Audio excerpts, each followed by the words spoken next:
বন্ধুরা, প্রতি বছরের মতো এবছরেও আমাদের বিরাটি সুভাষ উদ্যান বা দুধের মাঠ বলে যেটা আমরা জেনে থাকি, ওখানে মেলা বসেছে, শীতকালীন মেলা।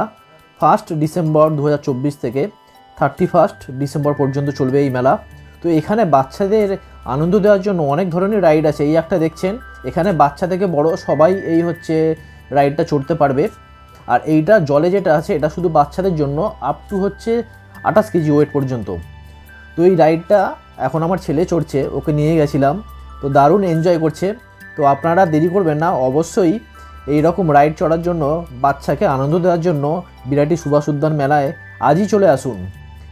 শুধু বোট রাইডিংই নয়, বাচ্চাদের আনন্দ দেওয়ার জন্য আরও বিভিন্ন ধরনের রাইডিং আছে। তো এবার দেখে নিই বোটটা কেমন। এই বোটটা, এবং দুদিকে দুটো হাত দিয়ে ঘোরানোর জন্য হ্যান্ড প্যাডেল আছে। এগুলো ঘোরালেই বোট চালু হবে, চলতে শুরু করবে।